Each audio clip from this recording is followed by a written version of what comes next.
Hello there, and welcome to Early Late Nights, the Australian esports and gaming news show by the Explosion Network.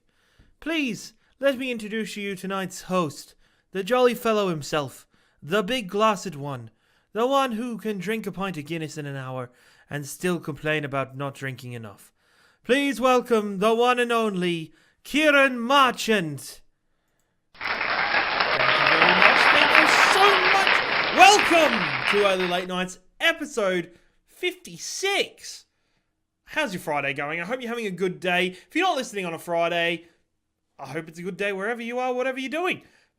This is the Explosion Network's esports and gaming podcast right here. Well, news podcast. We do a lot of podcasts, but right here on twitch.tv/Explosion Network every Tuesday and Friday at 6:30 p.m.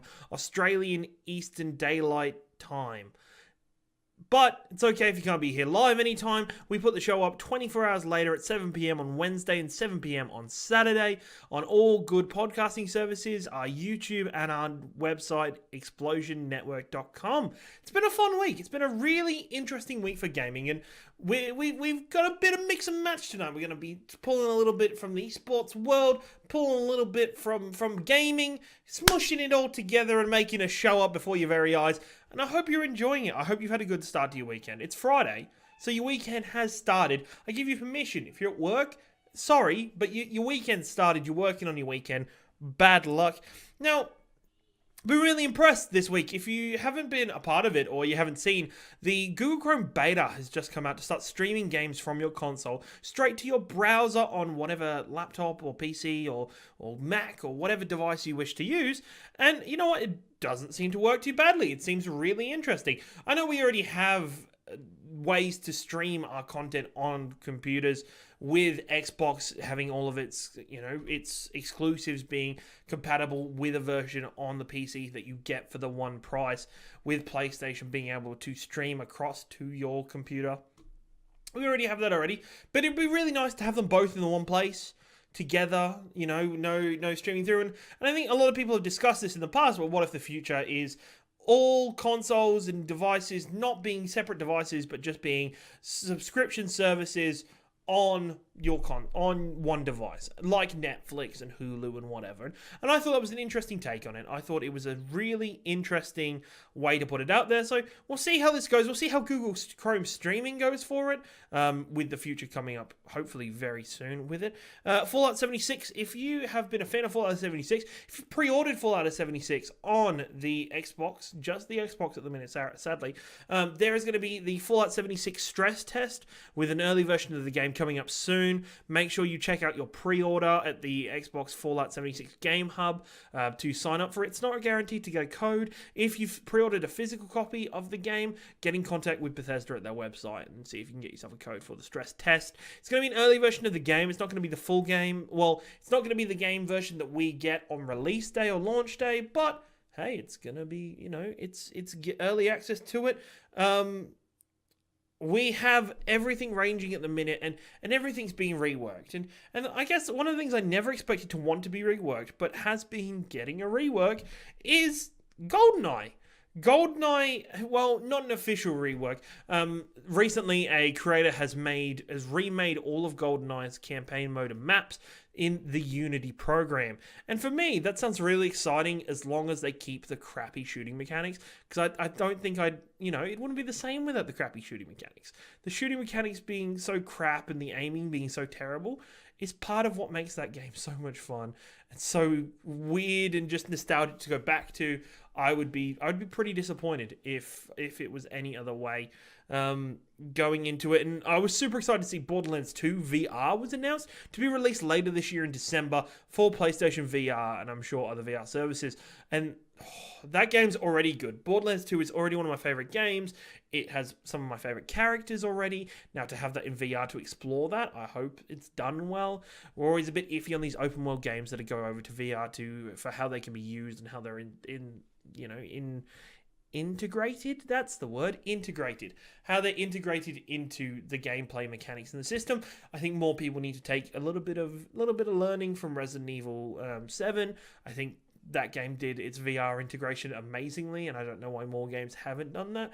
But we'll see as it comes in future. And finally, you probably are either playing it if you've got it, or you'll be grabbing your copy today and you'll be installing it. Call of Duty Black Ops 4 is out now. Many people are grabbing it and been diving into its, I think it's Blackout mode is the Battle Royale mode now. Into its Blackout mode as well as its single player campaign and its multiplayer game. Now, for the show tonight. For the show, we're going to be diving into the world of Super Smash Bros. And Smash Bros. Melee with some news from the Big House 8 tournament of last weekend.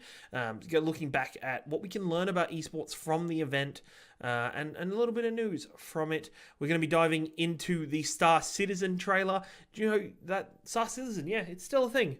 Still a thing if you heard of it, and if you haven't heard of it, I completely understand. Star Citizen had a story trailer released the last couple of days, so we'll be having a quick look at that. And speaking about Star Citizen in general, Overwatch has had its Halloween update begin with its Halloween event. We're going to be looking at the skins, talking about the update patch, what I think of it. I've had a chance to play it now, so I can give you some more instruction and some more, well, my feelings towards it. And I've been diving headfirst into the seas of Assassin's Creed Odyssey over the last couple days, and I'm thoroughly enjoying it, so you'll get my thoughts towards the end of the show. But let's dive right in. Let's not hold up. Let's go, as Mr. Mario would say, with Smash Brothers. Smash Brothers, as we spoke about recently, being an esport of a lot of change going on recently, a lot of mystery, a lot of unknown happening with some choices that were being made by pros to retire, some pros not taking part in a current event, leaving a big spot open for the spot in the Melee scene at least for the number one to be crowned, and Super Smash Bros. Melee having its own issues. Super Smash Bros., not the Melee bit, but Super Smash Bros. Has a bit of a crisis, and I've spoken about it before. Currently, in the world of Super Smash Bros., there is the character of Bayonetta. Yes, the Bullet Witch with the machine guns and the tight-fitting outfits and the spinning around and everything else she does in the magic.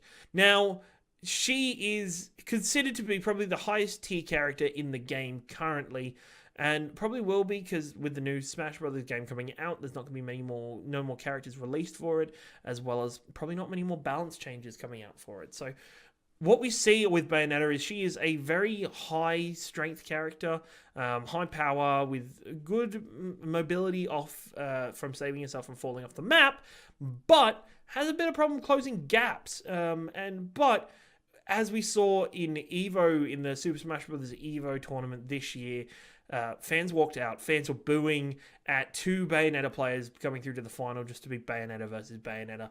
It's quite predictable. Bayonetta was banned for a very long time, which is fairly interesting.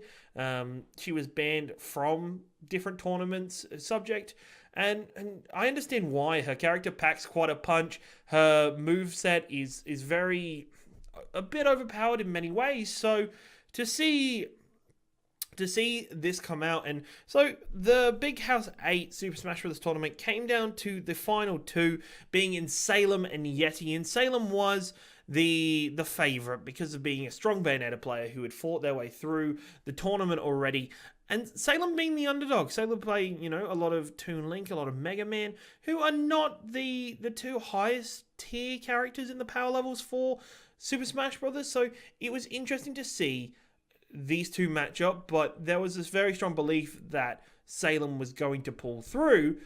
But Yeti had prepared. Yeti had come in and wiped the floor with Salem extremely quickly with a 3-0 win to take the tournament. And many people are baffled by this, especially using Toon Link against Bayonetta. It's often a failed matchup. It's often a poor matchup for the Toon Link. But you can see the effort and time that Yeti is put into the play of Toon Link. You can see that when he's playing throughout the event, his strategy and design style for the character is very based on its range attack and its utility around those range attack. Bayonetta doesn't have very good space creation or space closing abilities, so often a lot of the time Link can close gaps, get in, fight, and then used ranged abilities to keep that kind of back and forth and keeping himself away from the Bayonetta in the fight. And it was very interesting. And, you know, at the end of the day with the tournament, it's really good to see a different character win out, a different player win out with using strategy. But it brings us to a good point about esports. Esports have a very large meta. They have can be quite complex at times. They can really overwhelm players with the amount of things you have to know to get into the esports scene. And, you know, there's always the good characters or the bad characters. And people tend to stick to those ones because that's the overall population's belief. Now, with that, it's now interesting that this shows, with the right preparation and the right understanding of a character, you do not have to be playing the top meta character to win. You do not have to be on a completely different level. You don't have to push yourself to play the best characters. You just have to look at the strategy around it. Maybe look at what counters different characters. Maybe look at the different weaknesses of a character. I think it shows the interesting understanding of the game that these players have, that many of them look into the game and look into its play style and be able to see these differences. And no matter what, a meta never stays around. A meta always is changing. A meta is always being adjusted, whether that be because of a patch or an update where the developer comes in and changes it up and forces the player base to change, or for people to develop a playstyle or develop something new about the game or finding some different strategy that shakes up the current way the game is played. With Overwatch, there was the GOATS tactic brought in. There was eco rounds fully being used and how to win pistol eco rounds with Counter-Strike. There was in Dota 2, there was different ways to counter characters and to play different styles with characters that aren't currently in the meta. We went from, in Dota 2, they went from the International having something like only 50% of its characters used to only 3 characters missing out in the following year because of balance patch and because of the ability to use them in the game, which I find is very good and very interesting. For any kind of esports to grow, for a sport to grow in general, it has to have natural growth like this one that shows players taking advantage of the system and using it to grow itself. And the best thing about it, and many things we like to see in esports, is a story, is passion. And there was just a small story that kind of popped up in my newsfeed from Big House 8 with one of the tournament God Slayers, they call them. Leffen fighting through and losing 2 very close matches and finishing the game with slamming his controller down into the floor. Many people comment on it going, oh, it's bad sportsmanship, that's anger, that's not good for us to teach, that's bad play. It's like, tennis players get fined for destroying their rackets and hurting their racket down and like breaking their rackets. We see that now. We see where that's coming from. But I like it. I like a bit of passion. We like to watch people, be passionate and care about a sport. I think with Leffen, it's a really interesting story because he's often known as a god slayer because he's not one of the quote-unquote gods that kind of rule the Melee world. He hasn't won an Evo yet. He just seems to take out these top players in big tournaments. And for him to fall out was, him missing that brass ring just by the smallest margin again. But it shows that he cares. And I guess as humans, we like a story where somebody really cares about something. It's not completely terrible, am I right? I like to think so anyway. So, Super Smash Bros. Melee. Well, Super Smash Bros. And Smash Bros. Melee. Make sure you check them out, keeping up with the scene. Keep it right here on Early Late Nights if you want to hear more about it, because it's a fantastic scene with great characters and great players. And I'm sure we'll be hearing more about it in the coming months before the new season begins. Now, Star Citizen. Imagine this. You are told of a game where you can go across the universe. You can buy your own ship. You can work for your friends on their ships if you can't afford a ship. You can, start by being a civilian and work your way up to a starship captain. You can own frigates that house a small army of spaceships. You can take over the galaxy and roam across it. And that was a story and something that really enthralled me in 2012. That's when Star Citizen was originally announced as part of a Kickstarter. This idea was ambitious. This idea was intoxicating almost with how fun it sounded, with how integral it sounded to gaming. And it's been a disappointment. We're now in 2018. That's 6 years later. 6 years of Kickstarter development. Now, this Kickstarter started in 2012. It grew really quickly. Now in 2018, in 2017, it was the largest gaming Kickstarter it was still raising money. It's currently sat at about $5.5 million kickstarted into this. And the thing for me was about this, and people complain about microtransactions, and people complain about buying different versions of a game. Star Citizen was all about which tier you entered gave you what kind of ship. There was a limited amount of 10,000, 100,000 investments in tiers that if somebody paid for, then they would get the best kind of ship in the game when the game began. And whatever tier you bought in on, that was your ship for the game. The lower the tier, the crappier the ship, or the smaller the ship, or the different style of ship you got. You could get, for $30, you could get a smuggler ship, or a jet, or it'd be a fighter jet. It was a whole bunch of difference and hope. And since then, we've had an array of just small little teasing bites, little appetizers from the game. Players were given the ability to walk around their ships and have a look at, explore it in a gallery mode, where you could freely walk around them. There was the dogfighting simulation that people were playing on their systems. There has been betas and alpha accesses. And to the last couple of days, Star Citizen now has a story trailer released. And for me, this story trailer is a bit absurd after it features Gary Oldman, Mark Hamill, and John Rhys-Davies. What the fuck? What are you, it's just, the amazing thing is that this Kickstarter has put in so much money that they can afford these big names in a campaign for a game that we've barely seen.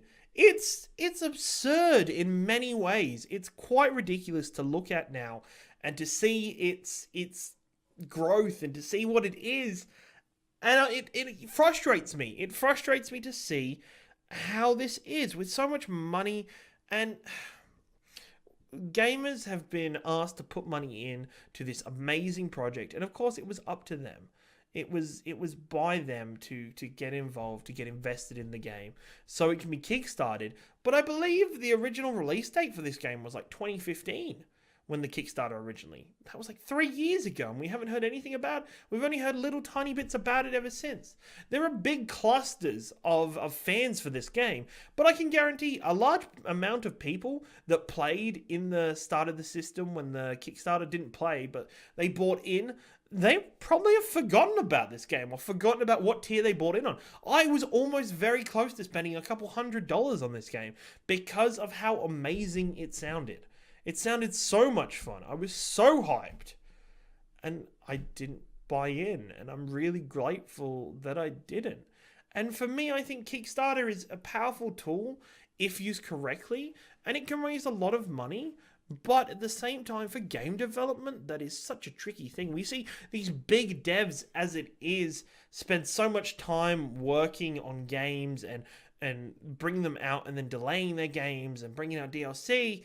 And these projects that they're undertaking are nothing compared to the scale and size of Star Citizen. It's truly amazing and interesting. And the fact that we're getting this trailer looks pretty good. It looks interesting. There's a lot of star power. They could probably win people over. There's a lot of fucking star power in this game, but in this trailer at least. But I'm not a fan of Kickstarters. Not Star Citizen has left, for games at least, has left a really poor taste in my mouth. I understand that it is something that's used to get developers and businesses off the ground with their ideas, but boy oh boy, we're still waiting. I don't expect to see this game for at least another 3 years. So we're getting to the point where it's close to 10 years since the original beginning of this Kickstarter. You know, we complained about Kingdom Hearts 3, we complained about Last Guardian. Like, we complained about Final Fantasy 15, but you know what? With those games, we didn't buy in. Nobody bought into those games until they released. Maybe you pre-ordered it, but you didn't pay the full price yet. Like, it's disappointing. It's disappointing to say the least. Give me your thoughts on Star Citizen on my Twitter at your boy Ringo, or shoot a message into Ciaran at explosionnetwork.com. I need to sit down. No, I don't. I need to talk about Overwatch, everybody. It's that time of the show.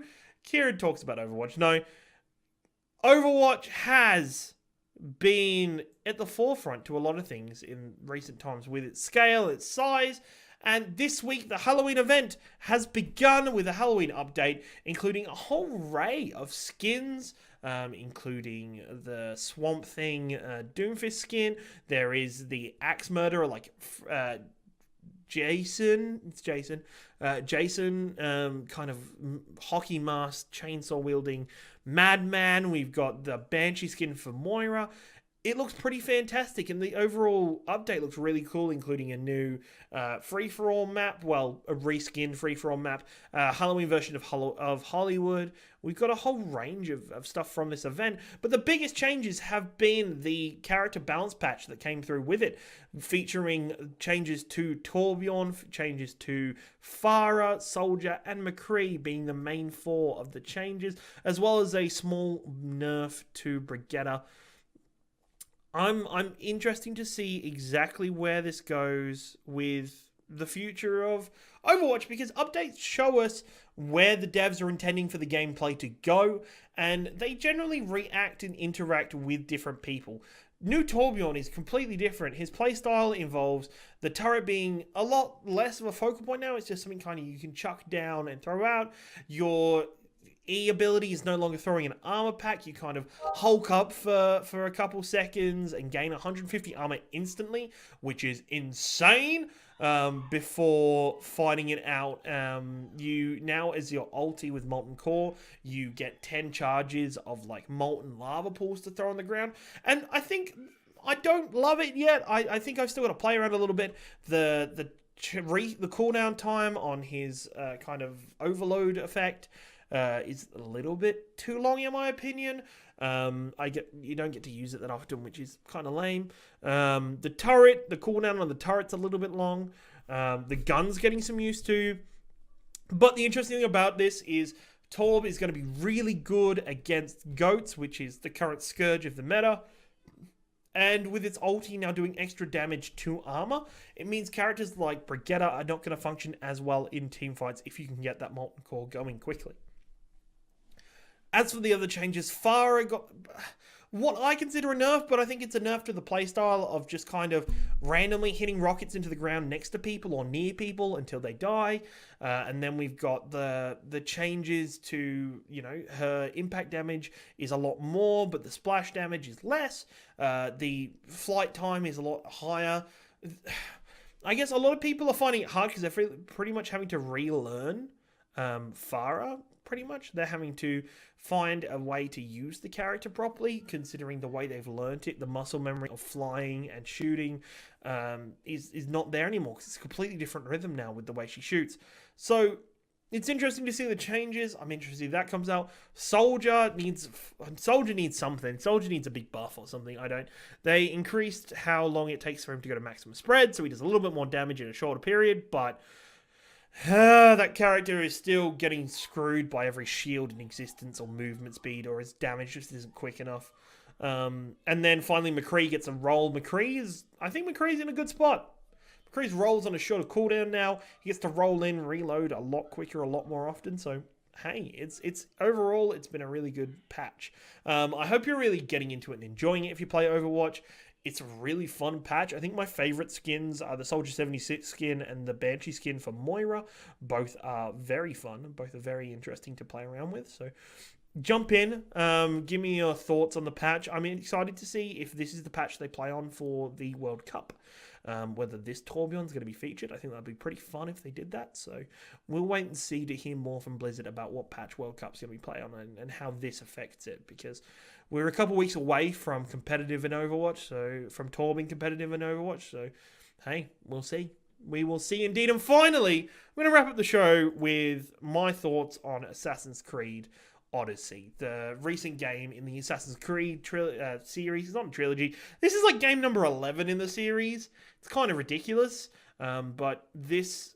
God, I love this game. This game's really good. If you enjoy any kind of RPG or you've enjoyed the Assassin's Creed games previously, this game's amazing. This game's so good. If you didn't like Assassin's Creed, if you didn't play Origins, you haven't played any Assassin's Creed 3, play this game. It's a full RPG. The interaction with the RPG elements, the leveling up your character, the actual choices of conversation makes it possible for you to be able to really feel how this game is going, really make the story your own. I've made the story so it's, it's facts and it's tales and are up to me. It's not up to like the written story based on the normal Assassin's Creed game. So it's been quite fun to play around with, interact with. I've been playing through as Cassandra. Her voice actor feels quite genuine. I like how she's mocapped.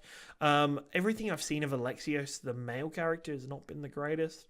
But I've been really enjoying playing the game and exploring it. I'm about 6 hours in, which is a fucking nothing compared to probably the 30 to 40 hours I'm going to put into this game over the coming weeks before Red Dead.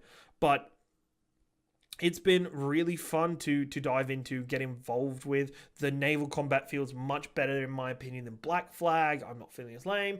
Its exploration mode is incredibly new for me because it makes me pay more attention to what people are saying in game. Means I have to search around for things and kind of adventure through and search for different objectives and markers on the map.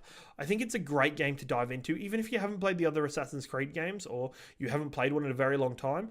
I would suggest picking this up and playing it. It's a great RPG. Greek mythology is so rich and thick in lore, and the way that they name characters and reference events and reference mythology is so well done and so good. But the characters in the game are really likable. I really am enjoying playing it. And I definitely think you should pick it up. For me, the controls are a little bit all over the place. I think there's a couple things missing that it needs to fix up. But overall, it's questing, it's leveling. I haven't found any of the grind problems that a lot of reviews have mentioned so far in the last couple weeks. So, hey, we'll see how it goes. We'll see how the game is and how it features in the next 40 hours of my gameplay. But it has been fantastic. I highly, highly recommend that you jump in and grab this game soon because it's really well done. Grab it before Red Dead comes out. If you're not playing Call of Duty, if you're not playing something else, grab this and play it because it really deserves your time and effort into the game because it's really fun. It's really good, and the storytelling is fantastic. So please get involved, and don't worry about microtransactions. People have complained about microtransactions as a part of the game, and people have complained about microtransactions being apparently such a prominent thing, but I've barely seen anything to do with them. I haven't felt the need to go buy XP upgrades. It's not the problems that some of the reviewers are making it out to be. So definitely jump in, grab the game, have some fun. It's fantastic. I can't speak any more good things about that game in my opinion. So jump in, enjoy it. And this has been Early Late Nights, episode 56, right here on twitch.tv/Explosion Network. This show kicks off at 6:30 every Tuesday and Friday right here on the channel. We go live, we talk about all the things, we do esports, we do games, as you've seen in this very show. But it's okay if you can't stop by live and chat with me. Come back on Wednesday, 7 p.m. or Saturday at 7 p.m. and stop by our website, explosionnetwork.com, youtube.com/explosionnetwork, or any good podcasting service and grab the video on demand or the the audio only for the podcast. And enjoy it. Leave us a like, subscribe to us, follow to us, leave a comment, high five me. I'll be at PAX in a couple of weeks' time. Come see me and say your day. And join in and be a part of the show because I'd love to hear from you. If you want to speak to me directly, tweet at me at your boy Ringo on Twitter, or my email is Ciaran@explosionnetwork.com. And make sure you stay tuned for everything Explosion Network. You go to Explosion @ExplosionPod on Twitter or explosionnetwork.com to check out all of our podcast content and news. Thank you very much for joining me. I hope you have a fantastic weekend. I'll see you next Tuesday.